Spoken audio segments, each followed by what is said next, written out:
Could they actually impose a climate change lockdown on us? Well, let's talk about it.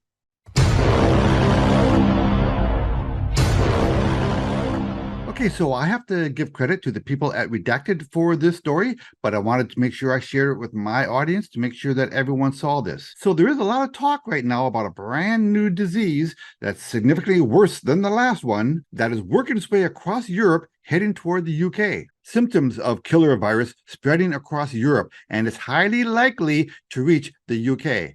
Okay, now I've been warning you for a long time that this whole idea of lockdowns and imposing heavy restrictions on us is not over. That the last one, the worldwide flu, was an enormously successful test run for these people. Now, successful from their point of view, right? They were able to convince the vast majority of the world population to, take poison into their bodies and stay at home. Forget the fact that a lot of small businesses have gone out of business because of that event, and they have not recovered. The idea of convincing the world population to bow to their will was enormously successful, again, from their point of view. Now, the name for this new disease is the Crimean Congo hemorrhagic fever. For our purposes, we'll just refer to it as CCHF. But I'm sure that they will come up with a very nice nickname for this guy pretty soon, right? Now, this is apparently an actual disease, and apparently it is actually very, very dangerous. And the symptoms are apparently, god awful. The first evidence of CCHF dates back to the 12th century, where a description of a hemorrhagic syndrome in Tajikistan and the description of the arthropod that caused the disease appears similar to the modern day CCHF.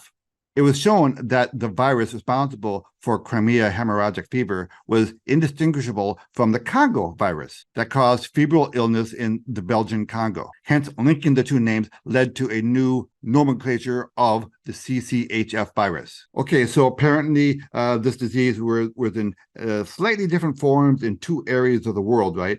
And for purposes of convenience, they squished the name together to call it the CCHF. But apparently, according to the authorities, this is an actual full-on disease that is starting to work its way across Europe. Crimean Congo hemorrhagic fever is one of the deadly hemorrhagic fevers that are endemic in Africa, Asia, Eastern Europe, and the Middle East. It is a tick-borne zoonotic viral disease caused by CCHF virus of genus Norovirus. CCHF not only forms an important public health threat, but has a significant effect on the healthcare personnel, especially in resource-poor countries. Okay, for the sake of argument, let's just give them this, okay, that it's a really bad disease, okay? So like they say, this is a tick-borne disease, and this is where the plot starts to thicken. Climate change is helping the new deadly virus to spread across Europe. There you go. There you have it.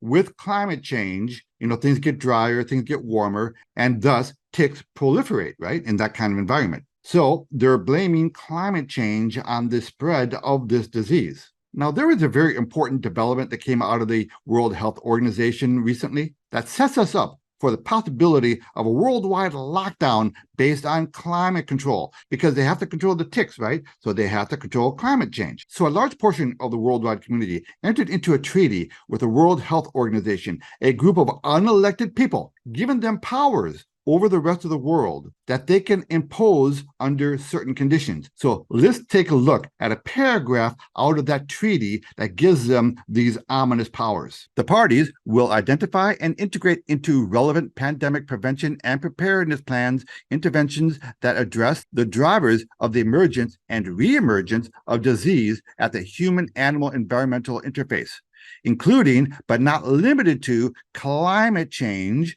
land use change, wildlife trade, desertification, and antimicrobial resistance. Okay, so the premise is this disease can be passed from animal to human, primarily animals like cows and pigs and things like that. So could this be their way to eliminate meat altogether? They're going to have to kill the cows in order to stop this disease jumping from cows to humans? But it doesn't matter because we got all these bugs that we can eat. So who needs cows and who needs pigs? Now, this might all sound very conspiratorial. Come on, Ed, they're not going to do this. Really? Well, we saw what happened during the worldwide flu, right?